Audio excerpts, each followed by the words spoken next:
한때 세계에서 가장 조용한 나라였던 대한민국. 아이 울음소리보다 고요가 익숙했던 그 땅에서 기적이 일어났어요. 불과 2년 전만 해도 출산율 0.72명으로 세계 최저를 기록했었죠. 인구 감소, 노동력 붕괴, 국가 소멸 위기까지 모두가 절망을 이야기하던 그때였어요. 하지만 2025년 4월 기적 같은 숫자가 발표됐어요. 2717명, 전년 대비 8.7% 증가. 30년 만에 가장 큰 반등이었죠. 가디언지는 한국 출생률이 수십 년 만에 처음으로 급등했다고 보도했어요. KBS 뉴스는 출생아 수가 30년 만에 최대 증가폭을 기록했다고 전했죠. 어떻게 불가능이 가능해진 걸까요? 정부의 파격적 출산 지원. 정책부터 지방 소도시의 아기 울음 마을 프로젝트까지. 기업의 육아휴직 전폭 보장과 맞벌이, 가족 맞춤 지원이 확대됐어요. 젊은 부부들이 말했어요. 이제 아이를 키울 수 있겠다는 희망이 생겼다고요. 산부인과 분만실에는 의료진의 분주한 발걸음이 이어졌어요. 울음소리와 함께 새 생명들이 탄생하고 있었죠. 출산율이 가장 낮던 농촌에서도 학교가 되살아났어요. 폐교 위기였던 초등학교 교정에 아이들의 웃음소리가 다시 울려 퍼지기 시작했어요. BBC는 K출산 정책이 세계 최저에서 반등 신화를 만들었다고 평가했어요. 일본과 유럽 정치권은 한국 모델 연구에 착수했죠. 아이 울음소리가 경제를 살린다는 말이 회자되기 시작했어요. 이것은 단순한 통계가 아니에요. 30년 만에 찾아온 희망이자 다시 뛰기 시작한 대한민국의 심장 박동이었어요. 그럼 그때 그 놀라운 변화의 이야기를 처음부터 자세히 들려드리겠습니다. 저는 박지현, 인구정책 전문기자로 15년째 한국의 인구 변화를 지켜봐왔습니다. 하지만 바로 그 역사적인 순간으로 돌아가 보겠어요. 2025년 4월 15일 오전 10시 대전 통계청 브리핑룸에서 벌어진 일이었어요. 김수영 통계청장이 단상에 올라섰어요. 브리핑룸에는 평소보다 많은 기자들이 몰려 있었어요. 매월 발표되는 인구 통계지만 이번에는 뭔가 다른 분위기였어요.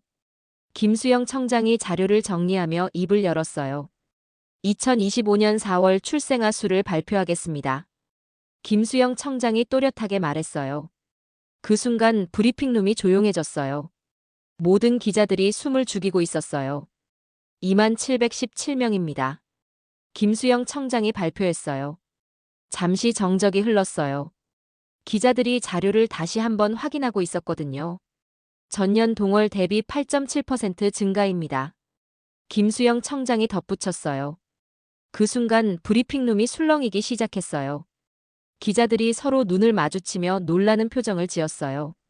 저도 처음에는 믿기지 않았어요.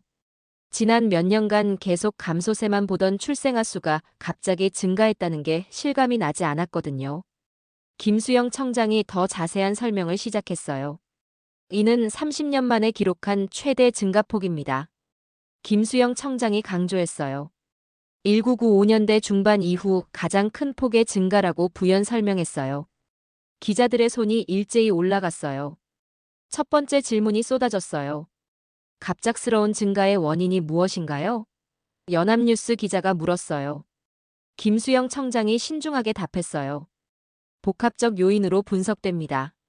정부 정책 효과와 사회 분위기 변화가 주요 원인으로 보입니다. KBS 기자가 후속 질문을 했어요. 이런 증가세가 지속될 것으로 전망하시나요? 아직 단월 통계이므로 속단하기 어렵지만 긍정적 신호로 해석됩니다. 김수영 청장이 조심스럽게 답했어요. MBS 기자가 더 구체적으로 물었어요. 지역별 차이는 어떻게 나타나나요? 수도권과 지방 모두에서 증가세를 보이고 있습니다. 특히 중소도시에서의 증가가 두드러집니다. 김수영 청장이 설명했어요. 이 답변에 기자들이 더욱 놀라워했어요. 그동안 지방의 출생률 감소가 가장 심각한 문제였거든요. 중소도시에서 증가했다는 건 정말 의외의 결과였어요. 저도 즉시 추가 질문을 했어요. 중소도시 증가의 구체적 요인은 무엇인가요? 지방정부의 특화 정책과 생활, 여건 개선이 영향을 미친 것으로 분석됩니다. 김수영 청장이 답했어요. 브리핑이 끝나고 기자들이 분주하게 움직였어요. 모두들 이 놀라운 소식을 빨리 보도하고 싶어 했어요. 저도 즉시 취재에 나섰어요. 통계청 관계자들을 만나 더 자세한 내용을 들어봤어요. 박민수 인구동향 과장과의 인터뷰가 특히 인상적이었어요. 솔직히 저희도 놀랐습니다. 이런 급격한 변화는 예상하지 못했어요. 박민수 과장이 솔직하게 말했어요. 지난 2년간 계속 감소세였는데 갑자기 이렇게 반등할 줄 몰랐다고 했어요. 특히 20대 후반과 30대 초반 여성들의 출산이 크게 늘었다고 설명했어요. 이 연령대는 그동안 출산을 가장 많이 기피하던 층이었거든요. 경제적 부담과 육아 환경 때문에 출산을 미루거나 포기하는 경우가 많았어요. 하지만 이번 통계에서는 완전히 다른 양상을 보였어요. 무엇이 이들의 마음을 바꾼 걸까요? 박민수 과장은 정부 정책의 효과가 크다고 분석했어요. 작년부터 시행된 주거 지원 정책이 특히 효과적이었다고 했어요. 신혼부부와 다자녀 가구에 대한 주택 공급 확대가 큰 도움이 됐다는 거였어요. 또한 육아휴직 급여 인상과 기간 연장도 중요한 요인이라고 설명했어요. 기업들의 육아 친화적 문화 확산도 한몫했다고 분석했어요. 하지만 가장 중요한 건 사회 분위기 변화라고 강조했어요. 아이를 낳고 키우는 것에 대한 인식이 긍정적으로 바뀌었다는 거였어요. 이런 변화가 어떻게 가능했을까요? 그 답을 찾기 위해 더 깊이 취재해야 했어요. 우선 현장으로 향했어요. 실제 아이를 낳은 부모들을 만나보고 싶었거든요. 통계 발표 직후 저는 전국 각지의 산부인과를 찾아다니기 시작했어요. 숫자 뒤에 숨어있는 진짜 이야기를 찾고 싶었거든요. 하지만 먼저 우리가 어디서 출발했는지 되돌아봐야 했어요. 불과 2년 전만 해도 상황은 정말 절망적이었어요. 2023년 합계 출산율이 0.72명을 기록했을 때의 충격은 지금도 생생해요. 세계에서 가장 낮은 수치였어요. 경제협력개발기구 평균 1.58명에 비해 절반에도 못 미치는 수준이었어요. 언론들은 연일 인구 소멸 위기를 다뤘어요. 국가 존립 자체가 위험하다는 경고가 쏟아졌어요. KBS에서는 한국, 소멸 국가 1위 위험이라는 특집을 방영했어요. MBS는 조용한 재앙, 아이 없는 나라라는 제목으로 다큐멘터리를 제작했어요. SBS도 빈 놀이터, 사라지는 미래라는 프로그램을 내보냈어요. 해외 언론들도 한국 상황을 주목했어요. 뉴욕타임스는 한국이 세계에서 가장 빠르게 늙어가는 나라라고 보도했어요. BBC는 한국의 인구 절벽이 경제 성장을 위협한다고 분석했어요. 월스트리트 저널은 한국 모델의 지속 가능성에 의문을 제기했어요. 이런 보도들을 보면서 정말 암울했어요. 실제로 현장에서 목격한 상황들도 충격적이었어요. 전국 곳곳에서 폐교가 속출했어요. 농촌 지역은 특히 심각했어요. 전라남도의 한 초등학교는 전교생이 5명뿐이었어요. 경상북도의 어느 마을은 10년째 신생아가 한 명도 태어나지 않았어요. 강원도의 산간 마을들은 하나둘 사라져가고 있었어요. 젊은 부부들을 만나면 한결같은 대답이 나왔어요. 아이를 낳고 싶어도 낳을 수 없다는 거였어요. 경제적 부담이 가장 큰 이유였어요. 주택 가격이 너무 비싸서 아이 키울 공간을 마련하기 어렵다고 했어요. 사교육비 부담도 큰 걱정거리였어요. 육아휴직을 제대로 쓸 수 없는 직장 분위기도 문제였어요. 특히 여성들의 경력 단절에 대한 우려가 컸어요. 한번 아이를 낳으면 직장 복귀가 어렵다는 인식이 강했어요. 남성들의 육아 참여도 여전히 부족했어요. 육아는 여성의 몫이라는 전통적 인식이 남아 있었어요. 이런 복합적 요인들이 출산 기피로 이어졌어요. 정부도 손을 놓고 있었던 건 아니에요. 매년 수조 원의 예산을 출산 장려 정책에 투입했어요. 하지만 효과는 미미했어요. 일회성 지원금이나 단편적 정책으로는 근본적 해결이 어려웠어요. 젊은 세대의 가치관 변화도 큰 요인이었어요. 개인의 삶을 중시하는 문화가 확산됐어요. 결혼과 출산을 선택이 아닌 의무로 여기던 과거와는 달랐어요. 자아실현과 개인적 성취를 더 중요하게 여기는 세대였어요. 코로나19 팬데믹은 상황을 더욱 악화시켰어요. 경제적 불확실성이 커지면서 출산을 더욱 기피하게 됐어요. 비대면 문화가 확산되면서 만남과 결혼도 줄어들었어요. 2023년은 정말 최악의 해였어요. 출생아 수가 20만 명대까지 떨어졌어요. 한국 역사상 가장 적은 수치였어요. 사망자 수가 출생아 수를 크게 웃도는 데드크로스 현상이 심화됐어요. 인구 자연 감소폭이 12만 명을 넘어섰어요. 지방 소멸 지수도 최악을 기록했어요. 전국 229개 시군구 중 106곳이 소멸 위험 지역으로 분류됐어요. 경제적 파급 효과도 심각했어요. 생산 가능 인구 감소로 경제 성장률이 둔화됐어요.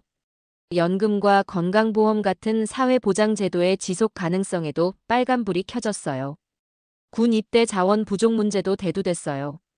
국방력 유지에도 차질이 생길 수 있다는 우려가 나왔어요. 이런 절망적 상황에서 누가 반전을 예상했을까요? 모든 전문가들이 비관적 전망만 내놓고 있었어요. 인구학자들은 출산율 회복이 거의 불가능하다고 단언했어요. 경제학자들은 한국 경제의 장기 침체를 경고했어요. 사회학자들은 사회 시스템의 근본적 변화가 필요하다고 주장했어요. 정치권도 뾰족한 해법을 제시하지 못했어요. 여야를 막론하고 인구 문제 해결을 위한 정책 경쟁이 벌어졌지만 실효성 있는 대안은 나오지 않았어요. 그런데 2024년 말부터 미묘한 변화가 감지되기 시작했어요. 2024년 말부터 나타나기 시작한 변화의 조짐들이 정말 흥미로웠어요. 정부가 기존과는 완전히 다른 접근법을 시도하기 시작한 거였어요. 가장 파격적이었던 건 주거 정책의 변화였어요. 신혼부부 전용 주택 공급을 대폭 늘렸어요. 기존에는 소득 조건이 까다로워서 중산층은 혜택을 받기 어려웠어요. 하지만 새로운 정책은 소득 기준을 대폭 완화했어요. 연소득 7천만 원 이하 신혼부부라면 누구나 신청할 수 있게 됐어요. 더 놀라운 건 공급 물량이었어요. 연간 10만 호 공급을 목표로 했어요. 기존 대비 5배 이상 늘어난 규모였어요. 입주 조건도 파격적이었어요. 무이자 대출로 집값의 80%까지 지원했어요. 첫 아이를 낳으면 10%, 둘째는 20%, 셋째부터는 30%씩 원금을 탕감해줬어요. 3명의 아이를 낳으면 사실상 공짜로 집을 가질 수 있게 된 거였어요. 이런 파격적 조건에 젊은 부부들이 몰려들기 시작했어요. 신청 첫날부터 홈페이지가 마비될 정도였어요. 육아 지원 정책도 전면 개편됐어요. 육아휴직 급여를 기존 통상임금의 80%에서 100%로 올렸어요. 사용 기간도 기존 1년에서 2년으로 늘렸어요. 남성 육아휴직 사용 시에는 추가 인센티브도 줬어요. 부부가 함께 육아휴직을 사용하면 급여를 110%까지 지급했어요. 기업에 대한 지원도 확대됐어요. 육아휴직자 대체 인력 고용 시 인건비를 전액 지원했어요.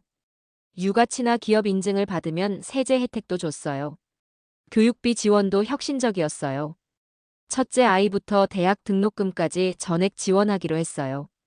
사교육비 부담을 줄이기 위해 공교육 인프라도 대폭 확충했어요. 방과 후학교 프로그램을 크게 늘렸어요. 영어, 수학, 과학 등 핵심 과목부터 예체능까지 다양한 프로그램을 무료로 제공했어요. 이런 정책들과 함께 지방정부들도 특화 정책을 내놓기 시작했어요.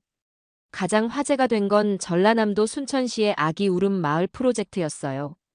시장이 직접 나서서 출산 장려 정책을 펼쳤어요. 마을별로 아기가 태어나면 100만 원의 축하금을 줬어요.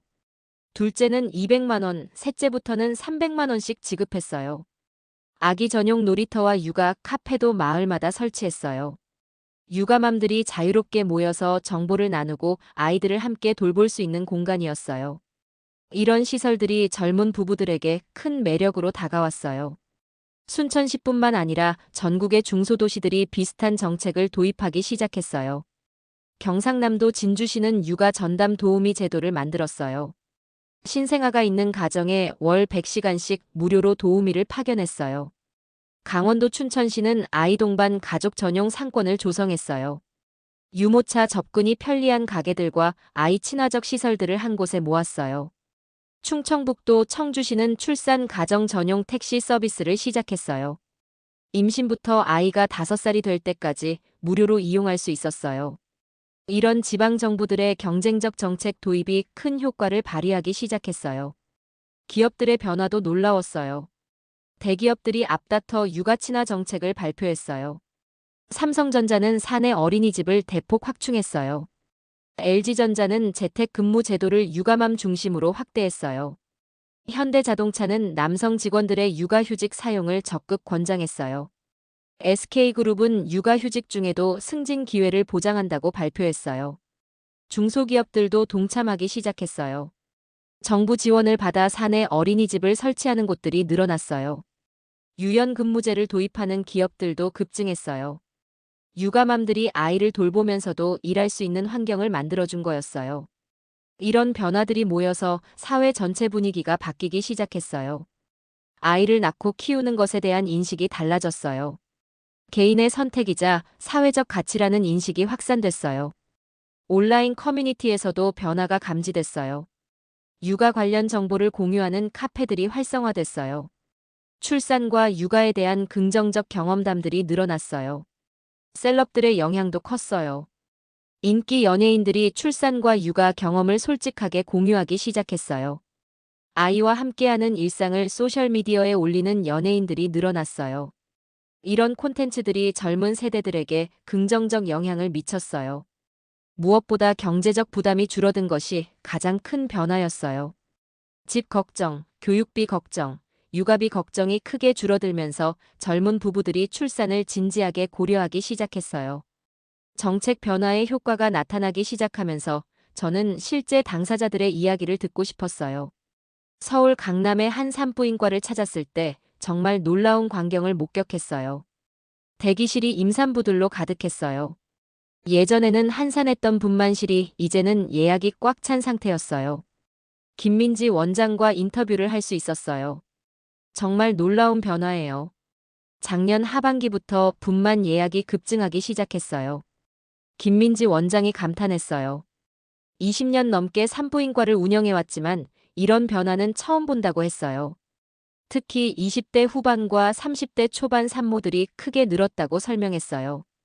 이전에는 이 연령대가 출산을 가장 기피하던 층이었거든요. 경제적 부담 때문에 출산을 미루거나 포기하는 경우가 많았어요. 하지만 이제는 완전히 달라졌다고 했어요. 주거 지원 정책이 가장 큰 변화 요인이라고 분석했어요. 집 걱정이 없어지니까 아이를 낳을 용기가 생긴 거라고 설명했어요. 실제로 신혼부부 전용 주택에 당첨된 부부들의 임신 소식이 연이어 들려왔어요. 이수진 박정호 부부도 그런 케이스였어요. 결혼 3년 차였지만 집값 때문에 출산을 계속 미뤄왔었어요. 하지만 신혼부부 주택에 당첨되면서 마음이 바뀌었다고 했어요. 이제 아이를 키울 수 있겠다는 희망이 생겼어요. 이수진 씨가 환하게 웃으며 말했어요. 예전에는 아이를 낳으면 어디서 키울지부터 막막했다고 털어놨어요. 전세 보증금도 부담스러웠고 아이 때문에 더 큰 집으로 이사해야 한다고 생각하니 엄두가 나지 않았다고 했어요. 하지만 이제는 상황이 완전히 달라졌어요. 무이자로 집을 장만할 수 있게 됐고 아이를 낳으면 원금까지 탕감받을 수 있다는 게 정말 매력적이었다고 했어요. 박정호 씨도 동감한다고 했어요. 남성 육아휴직 제도가 개선된 것도 큰 도움이 된다고 말했어요. 예전에는 육아휴직을 쓰고 싶어도 직장 분위기상 어려웠다고 했어요. 하지만 이제는 회사에서 오히려 권장하는 분위기라고 했어요. 급여도 100% 나오고 부부가 함께 쓰면 추가 인센티브까지 받을 수 있어서 정말 좋다고 평가했어요. 교육비 지원도 큰 안정감을 준다고 덧붙였어요. 대학 등록금까지 지원받을 수 있다니 사교육비 걱정도 크게 줄었다고 말했어요. 부산의 한 종합병원 분만실도 비슷한 상황이었어요. 최영애 간호사장과 이야기를 나눴을 때 정말 감동적이었어요. 요즘 분만실의 울음소리가 끊이지 않아요. 정말 행복한 일이죠. 최영애 간호사장이 기뻐했어요. 25년째 분만실에서 일하고 있는데 이런 활기는 오랜만이라고 했어요. 몇 년 전만 해도 분만실이 한산해서 걱정이었다고 털어놨어요. 산부인과 병동 자체를 축소하려는 계획도 있었다고 했어요. 하지만 작년 하반기부터 상황이 완전히 바뀌었다고 설명했어요. 분만 예약이 몰려들어서 병상이 부족할 정도라고 했어요. 의료진들도 바쁘지만 기분 좋은 바쁨이라고 표현했어요. 새 생명의 탄생을 도우는 일만큼 보람 있는 일이 없다고 강조했어요. 대구의 한 산부인과에서 만난 강민수, 최유나 부부의 이야기도 인상적이었어요. 이들은 맞벌이 부부였는데 육아와 직장 생활의 양립이 가장 큰 고민이었다고 했어요. 하지만 회사의 육아 지원 제도가 크게 개선되면서 마음을 바꿨다고 해요. 회사에서 사내 어린이집을 새로 만들었어요. 정말 큰 도움이 될 것 같아요. 최유나 씨가 설명했어요. 재택근무 제도도 확대돼서 아이를 돌보면서 일할 수 있게 됐다고 좋아했어요. 강민수 씨도 남성 육아휴직에 대한 회사 분위기가 완전히 바뀌었다고 말했어요. 부장님이 오히려 육아휴직을 적극 권하시더라고요. 시대가 정말 바뀐 것 같아요. 강민수 씨가 감탄했어요. 광주의 한 대학병원에서는 더욱 특별한 광경을 볼 수 있었어요. 농촌 지역에서 온 산모들이 많이 늘었다는 거였어요. 박현숙 산부인과 과장의 설명이 흥미로웠어요. 지방 중소도시에서 오는 산모들이 부쩍 늘었어요. 정말 반가운 일이죠. 박현숙 과장이 기뻐했어요. 예전에는 농촌 지역 젊은 부부들이 출산을 기피하는 경우가 많았다고 했어요. 경제적 여건도 어렵고 육아 환경도 좋지 않다고 생각했었대요. 하지만 이제는 상황이 달라졌다고 설명했어요. 지방 정부들의 특화 정책이 큰 효과를 발휘하고 있다고 분석했어요. 순천에서 온 김태영, 송미영 부부를 만날 수 있었어요. 이들은 서울에서 직장 생활을 하다가 고향으로 내려온 케이스였어요. 순천시의 아기 울음 마을 프로젝트의 매력을 느껴서 이주를 결심했다고 해요. 서울에서는 아이 키우기가 너무 어려웠어요. 여기는 정말 다르더라고요. 송미영 씨가 만족해했어요. 마을 육아 카페에서 다른 엄마들과 정보를 나누는 것도 큰 도움이 된다고 했어요.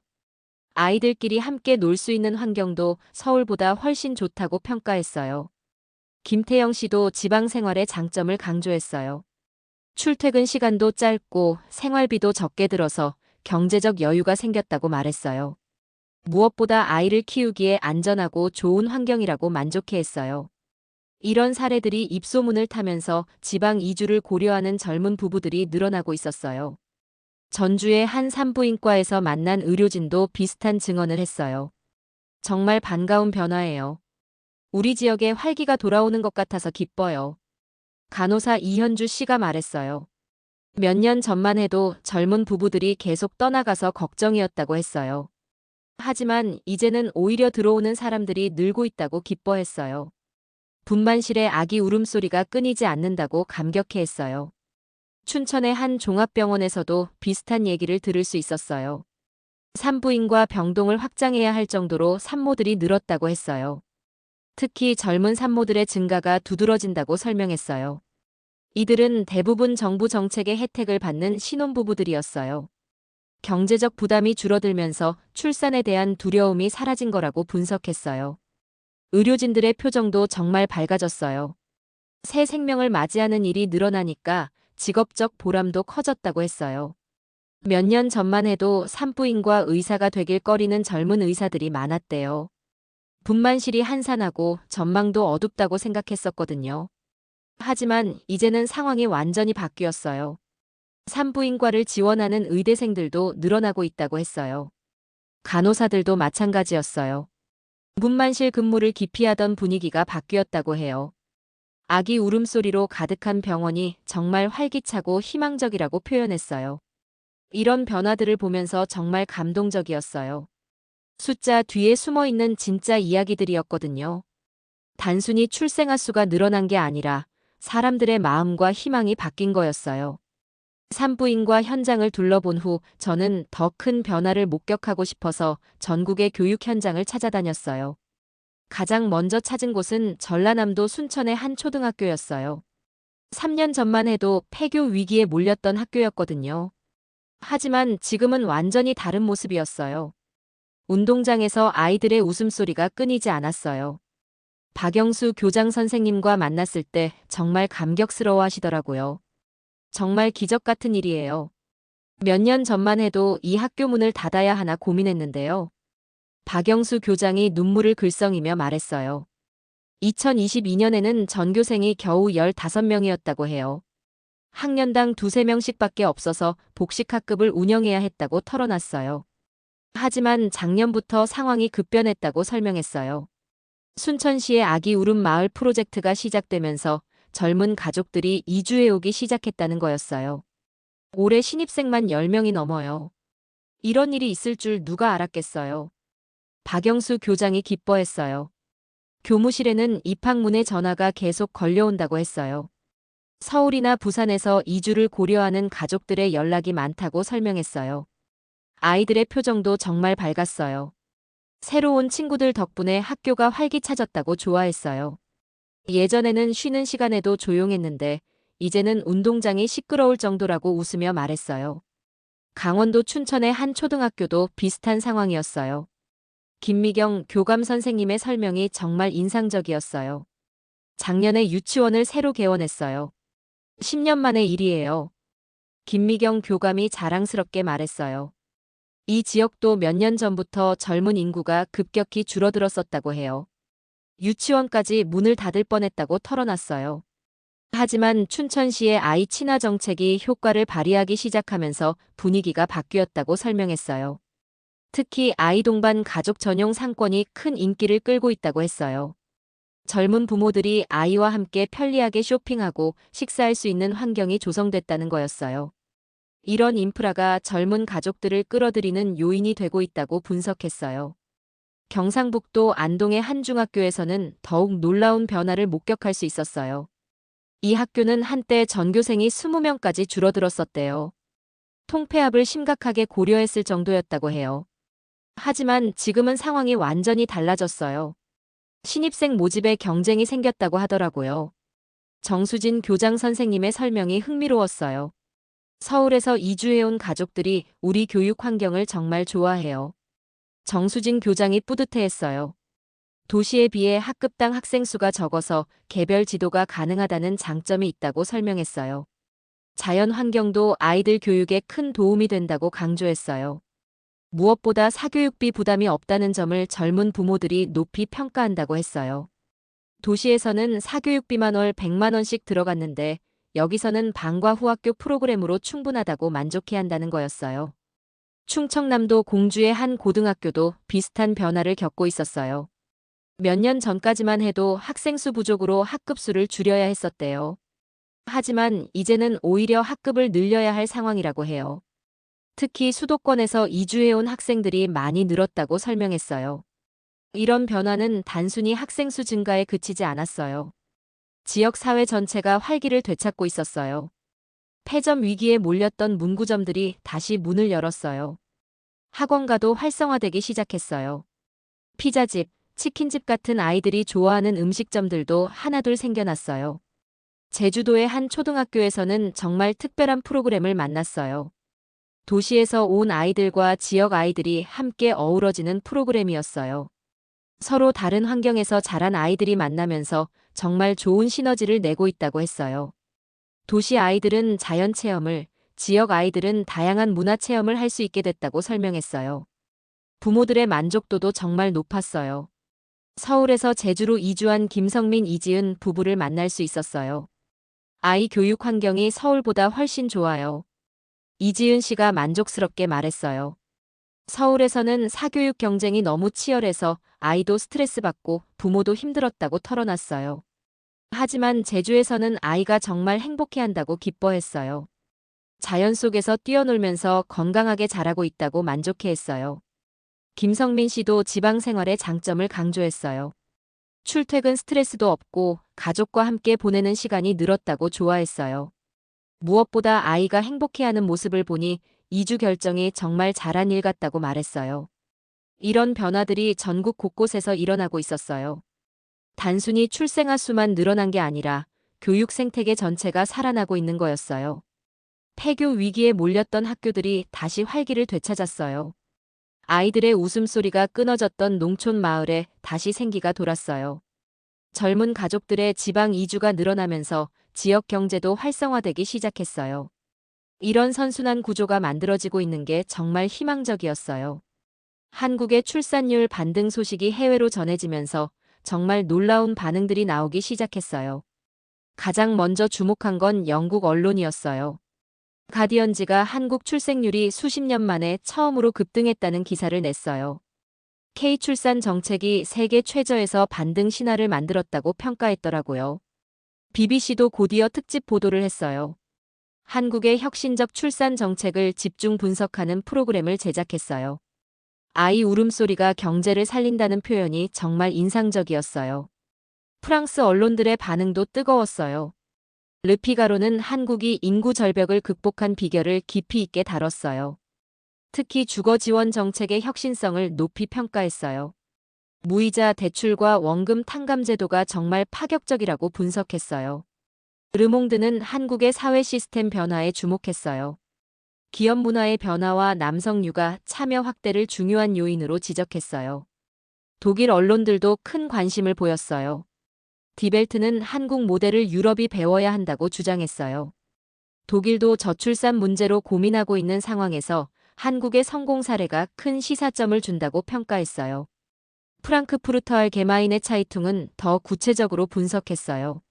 한국의 통합적 정책 접근법이 핵심이라고 봤어요. 주거, 육아, 교육, 기업 문화까지 모든 분야를 동시에 개선한 것이 성공 요인이라고 분석했어요. 일본의 반응이 가장 민감했어요. 아사히 신문은 한국의 성공을 부러워하는 기사를 냈어요. 일본도 비슷한 저출산 문제를 겪고 있는데 한국처럼 극적인 반전을 이루지 못하고 있다고 아쉬워했어요. 니혼게이자이 신문은 더 직접적이었어요. 한국에서 배우자는 제목의 사설을 실었어요. 일본 정부도 한국의 정책을 벤치마킹해야 한다고 주장했어요. 요미우리 신문은 한국의 지방 정책에 주목했어요. 아기 울음 마을 프로젝트 같은 창의적 아이디어가 인상적이라고 평가했어요. 일본의 지방 소멸 문제 해결에도 도움이 될 것 같다고 분석했어요. 미국 언론들의 반응도 흥미로웠어요. 뉴욕타임스는 한국의 기적이라고 표현했어요. 세계에서 가장 낮은 출산율을 기록했던 나라가 어떻게 이런 반전을 이뤘는지 깊이 있게 취재했어요. 워싱턴 포스트는 정책의 혁신성에 주목했어요. 기존의 단편적 지원이 아닌 시스템 전체를 바꾼 것이 핵심이라고 분석했어요. 월스트리트 저널은 경제적 관점에서 접근했어요. 한국의 출산율 회복이 장기적으로 경제 성장에 큰 도움이 될 것이라고 전망했어요. 인구 구조 개선으로 소비 증가와 내수 활성화가 기대된다고 분석했어요. 중국 언론들의 반응도 주목할 만했어요. 인민일보는 한국의 성공을 인정하면서도 중국식 해법이 필요하다고 강조했어요. 환구시보는 더 구체적으로 한국 정책을 분석했어요. 중국도 저출산 문제가 심각해지고 있는 상황에서 한국의 경험이 참고가 된다고 평가했어요. 신화통신은 한국의 지방 정책에 특히 관심을 보였어요. 중국의 농촌 활성화 정책과 연결해서 분석하는 기사를 냈어요. 이런 해외 언론 보도가 각국 정부의 관심으로 이어졌어요. 가장 먼저 움직인 건 일본 정부였어요. 기시다 총리가 직접 한국 모델 연구를 지시했다고 발표했어요. 후생 노동성의 전담팀을 구성해서 한국 정책을 분석하기 시작했어요. 프랑스 정부도 관심을 보였어요. 마크롱 대통령이 한국의 성공 사례를 언급하면서 프랑스도 혁신적 정책이 필요하다고 강조했어요. 독일 정부는 더 적극적이었어요. 한국 정부의 정책 교류를 공식 제안했어요. 전문가 교환 프로그램과 공동 연구를 하자고 제안했어요. 싱가포르도 큰 관심을 보였어요. 리셴룽 총리가 한국의 혁신적 접근법을 높이 평가한다고 발표했어요. 싱가포르도 비슷한 저출산 문제를 겪고 있어서 한국 모델을 연구하겠다고 밝혔어요. 대만도 마찬가지였어요. 차이잉원 총통이 한국의 성공을 축하하면서 대만도 배울 점이 많다고 말했어요. 특히 기업 문화 변화 부분에 관심을 보였어요. 이런 국제적 관심이 한국 정부에게는 큰 자신감이 됐어요. 한국의 정책이 세계적 모델로 인정받기 시작한 거였어요.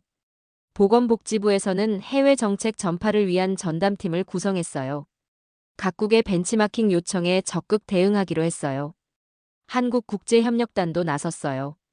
한국의 출산 정책을 개발도상국에 전수하는 프로그램을 만들기로 했어요. 학계의 관심도 뜨거웠어요. 하버드 대학교에서 한국 모델 연구 프로젝트를 시작했어요. 옥스포드 대학교도 한국 전문가를 초청해서 세미나를 열었어요. 소르본 대학교는 한국학과에서 인구정책 전문 과정을 신설했어요. 도쿄대학교도 한국연구센터를 확대 개편했어요. 이런 학술적 관심이 더 체계적인 연구로 이어졌어요. 한국의 성공 요인을 분석하는 논문들이 쏟아져 나왔어요. 국제 학술지들이 한국 특집호를 발간하기도 했어요. 무엇보다 인상적이었던 건 시민사회의 반응이었어요.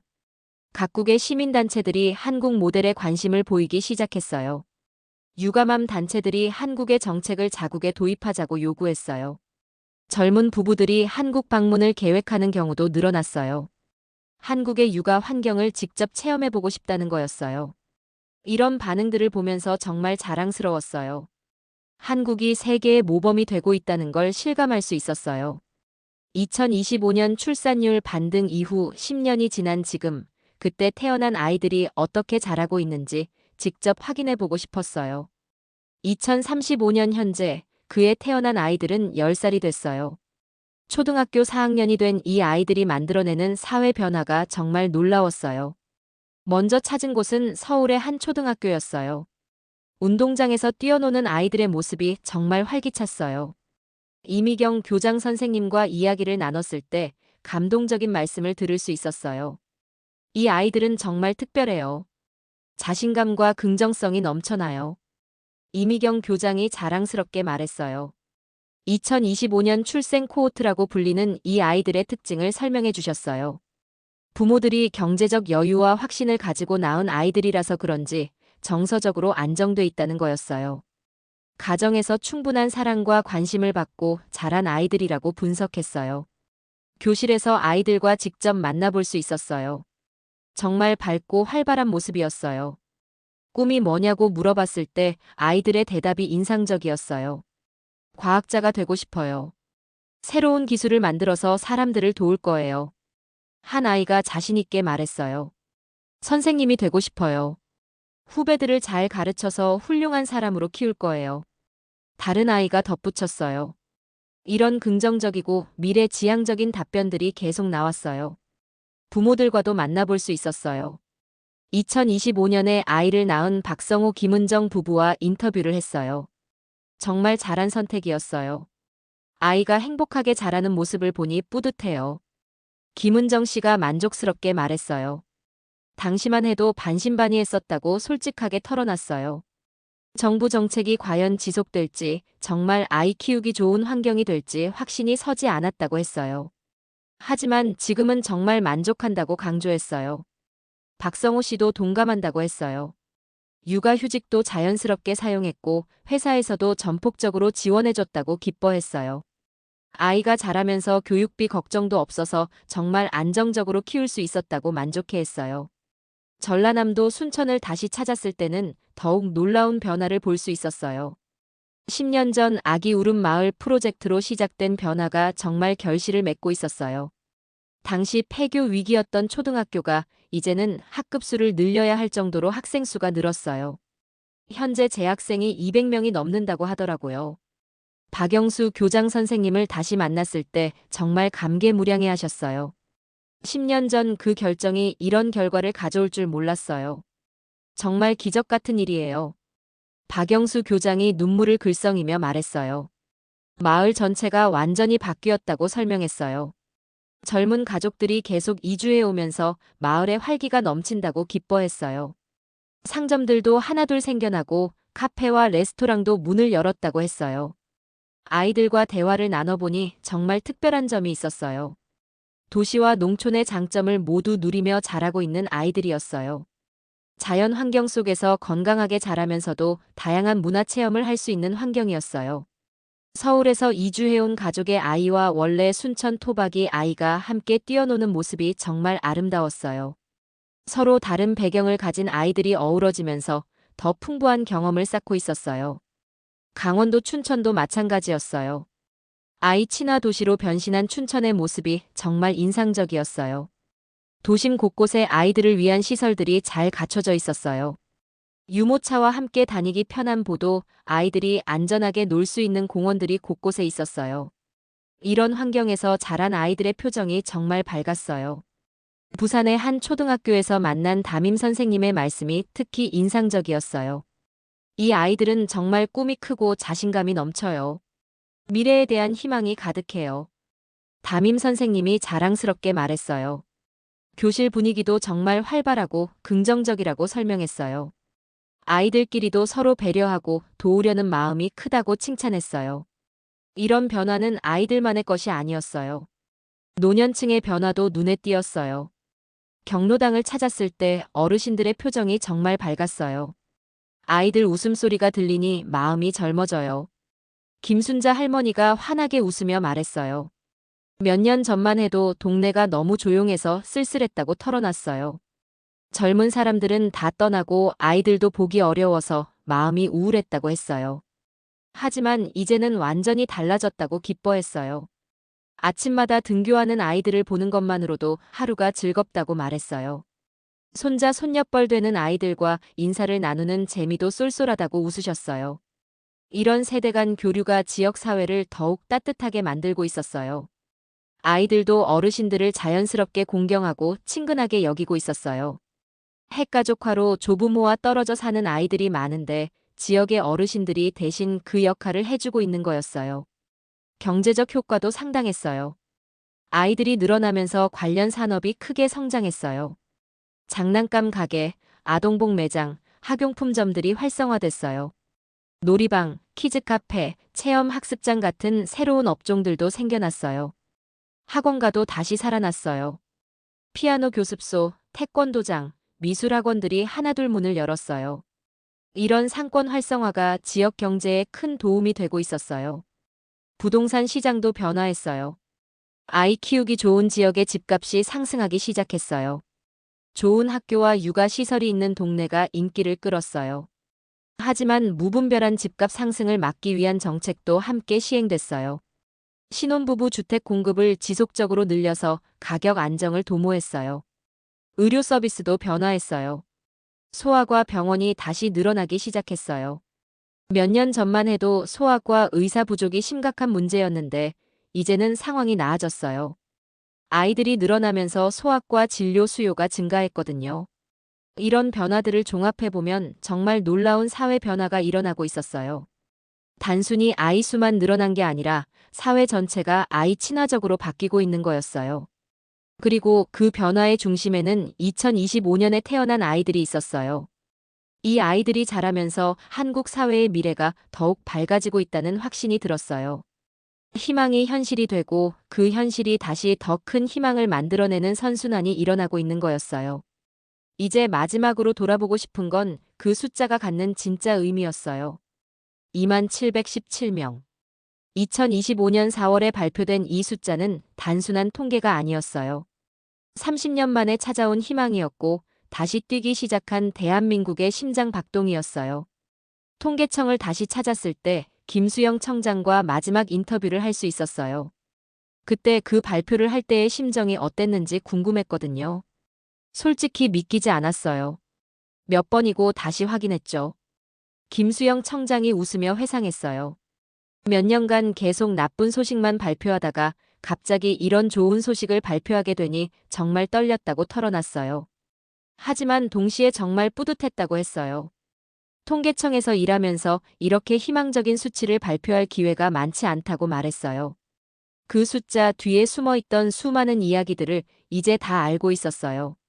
집 걱정이 사라져서 아이를 낳게 된 젊은 부부들, 육아휴직을 자연스럽게 사용할 수 있게 된 직장인들, 지방으로 이주해서 새로운 삶을 시작한 가족들, 폐교 위기에서 벗어난 학교들, 다시 활기를 되찾은 농촌 마을들. 이 모든 이야기들이 2717이라는 숫자로 압축된 거였어요. 하지만 더 중요한 건 이 변화가 일회성이 아니라는 점이었어요. 그 이후로도 출산율은 꾸준히 상승세를 유지했어요. 2025년 연간 출산율이 1.2명까지 회복됐어요. 2026년에는 1.3명을 넘어섰어요. 2027년에는 1.5명에 도달했어요. 경제협력개발기구 평균에는 아직 못 미치지만 꾸준한 상승 추세를 보이고 있었어요. 무엇보다 중요한 건 사회 분위기의 변화였어요. 아이를 낳고 키우는 것에 대한 인식이 완전히 바뀌었어요. 부담이 아니라 기쁨으로 여기는 분위기가 형성됐어요. 정부 정책도 지속적으로 발전하고 있었어요. 신혼부부 주택 공급은 계속 늘어났어요. 육아 지원 제도도 더욱 촘촘해졌어요. 기업들의 육아 친화 문화도 정착됐어요. 이런 변화들이 모여서 출산과 육아에 최적화된 사회 시스템을 만들어냈어요. 해외에서의 평가도 계속 이어졌어요. 한국 모델이 세계적 표준으로 인정받기 시작했어요.